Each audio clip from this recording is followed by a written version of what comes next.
I'm Jennifer Isabella. And I'm Keith Johnston. Your co-host for Forrester's podcast, What It Means, where we explore the latest market dynamics impacting executives and their customers. Today, we're joined by Senior Analyst Jonathan Roberts to discuss the current challenges with employee wellness programs. Welcome, Jonathan. Hi, thanks for having me. It's good to have you, Jonathan. Clearly, wellness is a hot topic right now, and I want to get into why it is. But before we get into why wellness is such a hot topic, you just immediately call it broken. You reference barriers. What's broken, and why are there so many barriers to wellness? Yeah, so when I started doing this research, and if you follow kind of the wellness and well-being series that we came up with here in the Future of Work team, we first had to kind of define the space. So we did that, and then we had to talk about what some of the impacts and inputs were to wellness, right? To your employees being okay and having the resources that they need to be productive. And then, right, this is the third report of the series, we got into, hey, here are the different vendors and the different tools, the different technologies that we have playing in the space, all competing for your investment dollar, right? That was the beginning part of the conversation. And then our clients went out and they bought all the things and they purchased all the tools and they threw all of the tools at their employees. And then nothing happened. Largely, a lot of organizations were disappointed with what the utilization looked like, or how their employees were interacting with all of these random tools and solutions and offerings and benefits that they had purchased for them.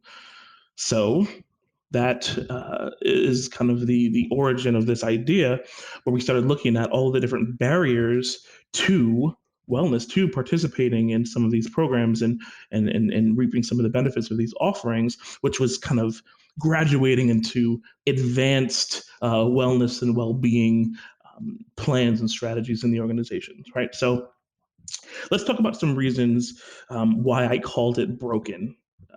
Well, the first one is there is usually a big gap between what executives think is going on and what they had kind of planned for and invested in, and then what's actually going on at the employee experience level. And so we always see this idea where we talk to executives and they're like, oh, we're doing this and we've purchased this and this is the impact that it's having. And then you speak to the employees and they're like, what are you talking about? Right. And so that space we've seen a lot of in the wellness and well-being areas. Right. Also, we're even calling it wellness programming right now. Right. And even that language would suggest that we're still treating wellness and well-being like projects, like these kind of one-off start and end projects that we can fund or defund as we see fit, that we ramp up and down as kind of societal impacts would call for, as opposed to integrating wellness and well-being into the culture, into the way that we operationalize, into the way that we actually do business, right? To ensure kind of a consistent level of wellness as opposed to a crisis response, one-off kind of project delivery, right? It's another reason. Third reason, a lot of the decisions that we're making are based on gut feel, which way the wind blows, as opposed to what our first recommendation is, right? Which is doing actual deep employee listening, figuring out what kinds of challenges you're actually going to solve for, and applying wellness and solutions to those challenges, right? So for all of those reasons combined, I use the term broken. I stand by it. There's a lot of different use cases for needing these programs. And so when you started talking about, it can't be gut feel, we need real data. Talk about the various needs of wellness and why would I want to provide this data to my employer so that we can get past some of these barriers? Yeah. So I think a lot of that has to do with the reasons why we're pursuing wellness in the first place. And I've seen a lot of kind of a lot of different reasons why organizations would invest in this space.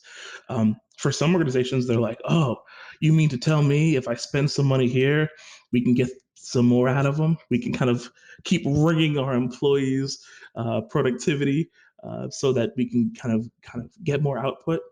And that's the complete wrong approach, right? Really, what the why needs to be truly, authentically, is, we want our employees to be okay. We want them to have all of the resources needed to meet the tasks at hand. And by resources, I'm not only talking about, right, what we think about: tools, technology, process, teams, managers. I'm talking about health and wellness and well-being and goodwill and energy, and those are the kinds of resources that we also apply to the work, right? So when I'm talking about data and analytics and using these tools to, or using listening to get closer to the problems that you're actually solving for and the ways that you're supporting your employees, that's exactly what I'm talking about, right? It can't be a guess, because we're talking about individual people with individual needs, with individual interests and different ways to support them. So this idea of throwing things at your workforce is simply not working. Yeah, and I get it, and but you're talking about health. You're talking about mental health. Why is the employer providing these resources? Because you mentioned productivity. Is that the reason I'm gonna look to my employer for these resources? Well, I mean, I'll talk specifically about the U.S., right? So we just happen to be in the middle of a mental health crisis, right? Because of things like cost, because of things like availability, because there are certain regions in this country that don't have any clinician kind of representation at all. Um, Organizations are stepping up to provide at least support, and we're not talking about organizations being therapists or psychiatrists or anything like that, but a lot of organizations, rightfully so, are understanding that, listen, my employees, when they're not okay, when they're burning out, when they're depressed, when they're dealing with chronic stress, that not only impacts my organization, right? So my bottom line, my productivity, um, but I'm not comfortable with that, especially considering that work is a part of the problem. A lot, I mean, when you think about what we just went through, and that we're still going through, right? We had 2+ years of these Herculean tasks, over exertion of energy, hyper productivity, just to kind of stay afloat, right? There's a cost to that. And we're paying for it now. So a lot of organizations understand their place, and it's not only work where we get burnout and stress from. Of course not. It's life. It's parenting. It's medical issues. It's all kinds of things. But the part that work does play does suggest that there's some responsibility to support your employees through things like mental health support, right? So organizations are finally kind of figuring that out. Okay, so that makes sense. So you're making the case that work is a major input to our health, mental health, what have you, and therefore you can't disconnect these things, and at some level our employer has to play a role. Exactly right. But with the needs being so diverse amongst your employees, like how do you get your arms around like what is the right mix of offerings? Or I'm sort of scared to use the word program, because what do I say in lieu of this? Because to your point, it should be a kind of part of the culture, right? But how do you know? How do you make a call? How do you make those decisions about what to invest in? Because it does sound like, you know, sometimes leaders are just sort of throwing things up at the wall and seeing what sticks, right? You have no idea how many different organizations have asked us exactly that. They said, okay, give me the mix. We'll buy it tomorrow. Tell me the 7 organizations, tell me the 6 tools, and we'll go out. And they're all disappointed in me. Um, they all think they think that I have this magic bullet that I'm refusing to give them. When in reality, there is no magic bullet. There is no magic mix. There is no standard and universal best practice in this space, because each workforce is made up of individuals, right? So there's no one size fits all in terms of supporting your employees through something like wellness and well-being. But I will give you some guidelines, and I'll give our listeners some guidelines to think about, how to maybe craft a mix for their individual workforce. Okay, I'm going to give you 5 things I cover. Some of these things in my barriers to wellness report.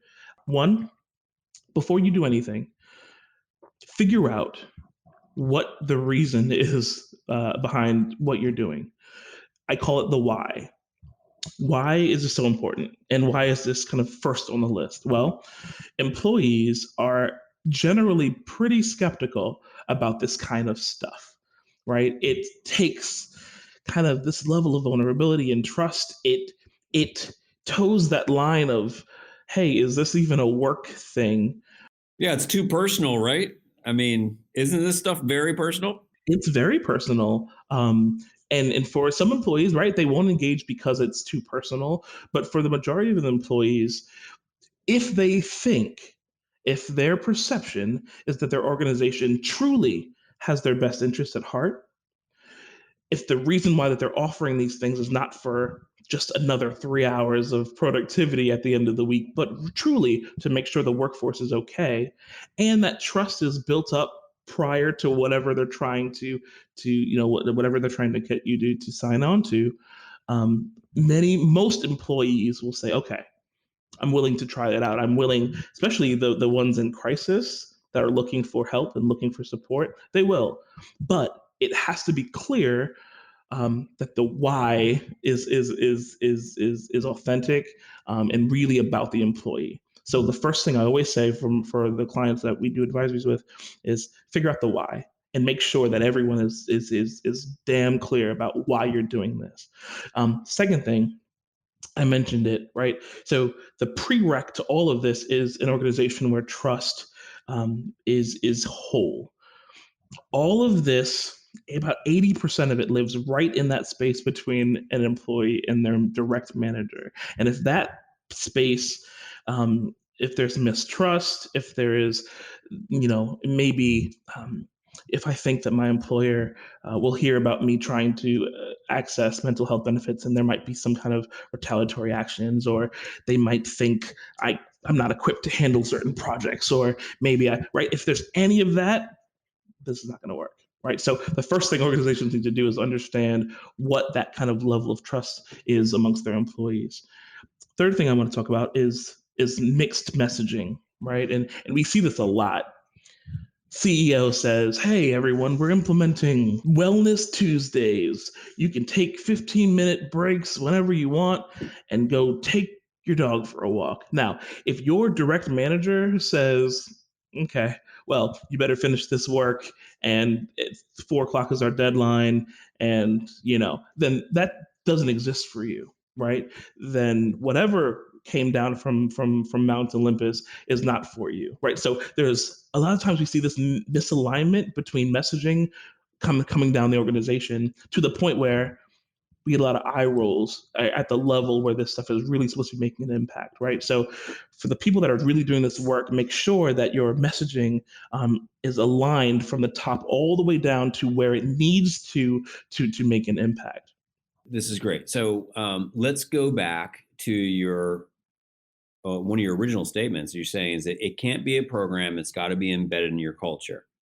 I'm starting to link this idea. Your number 3 thing of don't do mixed messages is like, you're not really in that situation if this kind of notion around wellness is embedded in your culture versus what you described coming from Mount Olympus. Is like somebody's just throwing a program down to me and the manager is supposed to comply and apply this program to my employees. So I guess before we get too far along, like I want to know is like, how do you embed this in the culture so that we don't get to this point of mixed messaging? Yeah. And you use the word comply, and I hate that. It's not a compliance issue. And when it is, it feels like that. When your manager says, "Oh, I have to let you go on this break, but you better be here 16 minutes past," right? That's not what we're talking about. That's not the space that we're trying to create. Really, a better word is commitment. right? So not compliance, but commitment, right? And that commitment has to be felt in every single facet of the organization. They have to be committed to what this work is, what it means, and what the impact, what the objectives of the work is. So to kind of answer your question, how do we embed that in culture? Well, one, the commitment has to come from everywhere. Everyone has to be involved in this pursuit, especially the frontline managers, right? Especially the people leaders that are responsible for making this come to life for their employees. Also, alignment is a big piece of this. Um, I have a model at the end of the barriers report that I would love to just really really quickly get into. So basically, what it's talking about is you can look at a specific space and try to get around the barriers of employee behavior. In this case, right, taking part in wellness support. If they hear the right messaging from all levels of the organization, one, if they can see it modeled for them, right? And modeled not only from people that look like them with their similar functions, but I mean modeled by, I want to see the CEO take a 15-minute wellness break, right? So modeled all levels of the organization. Um, Three, they're able to do it, right? This is the enablement piece. If if you don't have the right tools or technology, or if your 15-minute wellness break means that everyone else now has a tighter deadline, then no, you're actually not able to take advantage of an initiative like that. And then lastly, permissioning, right? Do you have both formal and informal or cultural permission to engage in something like this? If you can handle all four of those things, you can really, really make headway in terms of the barriers that prevent employees from taking advantage of this space. Going about embedding this as part of the culture, I mean, that feels like there would necessarily be training that needs to happen. And it's not like you're implementing something, making something available on your company's intranet and, hoping that people sign up. If I'm a manager, have been for the last 10 years, been operating a certain way, I'm going to need to be trained and coached and to create the necessary space for my team to take advantage of these benefits. That is a huge resource intense undertaking. It is. It is. It is. You hit it right on the head, and it's something that we've been kind of under investing in this whole time. But frankly, we're asking our managers to do something that they've never done before. They do not teach this in business school. I promise. Right. So how do we upskill and get our managers and our people leaders to be able to kind of coach in this space? Yes, it's training. It's experiential based training. It's it's a mindset shift of what the job is. We typically reward managers for like who can allocate resources the best, right? That's like who can spread capacity over a series of challenges and projects the best. Well, we're shifting to who can extract the best out of an employee, understanding who that employee is, what their specific challenges are, and how do you make them successful. That's a very different ask. And so yes, it will require a reconfiguring of what it even means to manage a team. But this is the future of work. I don't know what to tell you. We can't expect different outcomes by doing the same things. So this kind of leadership, John, that you're talking about, it's not paint by numbers. There's no process log that you're going to go through to get the best out of your employees in this condition, because you got to read the room. Every employee is unique. Do you think that great wellness programs can be scaled, that a company can have this many leaders? Like, let's think a multinational company as an example. Can we apply these programs in a big organization like that? The answer is yes. We can scale this. It'll be a combination, right, of the right tools, the right attention, the right messaging, and then the right leadership, right? So again, this is a comprehensive, full court press trying to create a space right? This is not a project. And that's really how we get back to this. This is not a project where we apply a model to a problem and come up with an answer. This is a space that we are creating. And yes, I've seen it scale. I've seen it done really well. There are organizations where if you ask the employees kind of what is it like working here, in the top 3 things that they'll list is, hey, we're really supported here. We feel good working here. I feel supported, and it's built into the culture that way. And they have the right tools, and they have upskilled the managers to think and talk in this way. So yes, it's possible. This is not just a pipe dream. We just gotta do it. Who is steering this ship? You're talking about scale. You're talking about needs for resources. Somebody needs to steer these things. Is it an EX initiative, an HR initiatives? And I know some people confuse those two. Who's driving this boat? So a lot of organizations that are really taking this seriously are standing up a C-level role in this space. So we're looking at chief wellness and well-being officers. I know, the American Medical Association, right? They just stood up this role, and that person is responsible directly for, physician well-being and chronic stress and burnout and clinician distress, right? That is their job. And there are a couple of other organizations I can kind of point to that have stood up this as an actual function. But I'll say this: it cannot happen in isolation, right? This can't just be a CFO worried about the budget or the bottom line. This is a role that wherever it lands, it involves people, it involves talent, it involves folks on the strategy side of the house, it involves operations, because again, this is a full comprehensive cultural transformation that we would need to get into. So short answer, if you take this as seriously as we are suggesting you take this, get yourself a chief wellness and well-being officer and allow that person to be able to pull resources from all different facets of the organization in order to make this work. It's awesome. Well, Jonathan, you're selling me on it. We certainly need employees that are mentally and emotionally fit, even physically fit. You're great. James Quibby talks about that. Future fitness is also the physical well-being.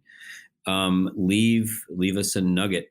I don't want our program to be broken. Where do I start? How do I make it not be broken? I'm going to end the same way I started. Listening is probably the most impactful tool that we have. It is a muscle, and it should inform this whole pursuit.